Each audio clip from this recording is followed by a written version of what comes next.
But looking at the Democrats, their strategy is still all over the place. In your opinion, who should be the leader?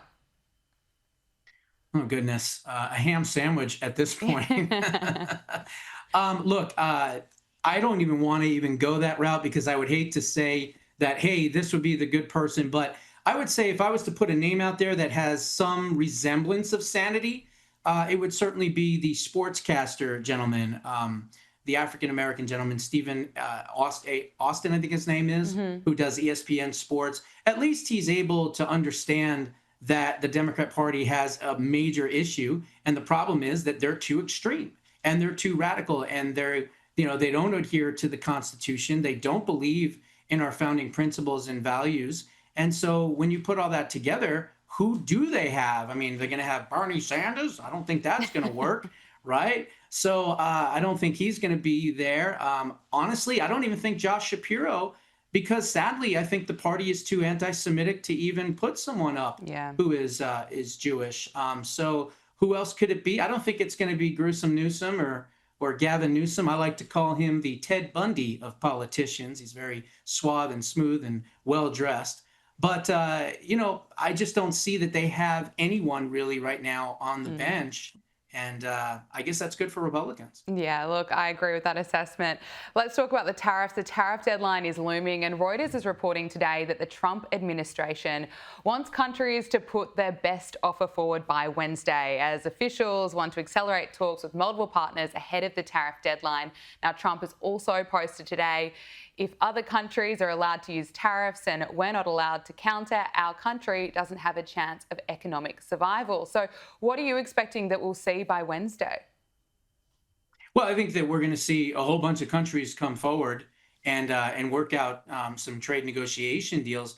But let's take this a little bit further. The Supreme Court is going to do the right thing here because the president, through the executive authority vested in him, has the right to negotiate trade deals. So I don't care what this international trade organization, this little, powerless little thing in New York City that jumped in and tried to stop him. Of course, that was immediately stayed when it was appealed, the decision.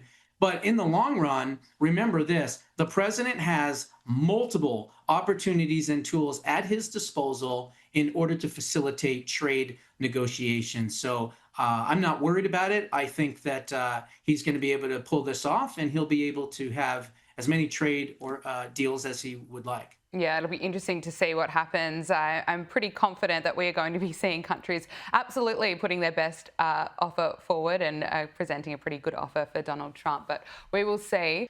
I want to finally speak to you about, we did speak about the media in the United States, but it seems like there's still a bit of fake news around. The Washington Post has a piece out this week with the headline, "The Mysterious Drop in Fentanyl Seizures on the US-Mexico Border." I mean, is anyone going to tell them? Who's going to tell them what and who's behind this mysterious drop?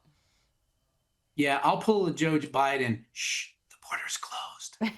The border is closed. Okay. That's why you're having this happen. Look, the Department of Justice and the FBI have been doing amazing work busting fentanyl organizations and cartels and doing everything that they can to make our streets and our cities safer and to save lives. That's what this is all about.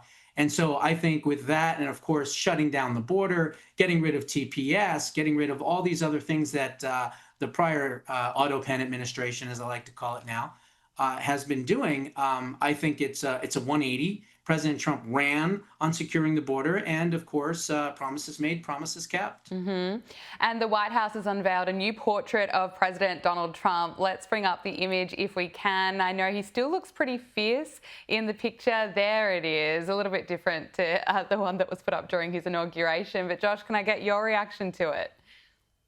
I like it, but for my money, I want the fist in the air and the fight, Oh fight, yeah, fight. it's I think iconic. that's so representative of President Trump, of America, of this new resurgence in patriotism, and of course, the oncoming golden age, which will start probably, in my estimation, around mid-November of this year. But watch out, January, February of 2026, America's economy will be the greatest in history. $14 trillion worth of investment coming in. I can't wait. Broadcaster and commentator Josh Bernstein, thank you so much for joining us on Power Hour. Great to speak with you. Thank you. Anytime, any topic.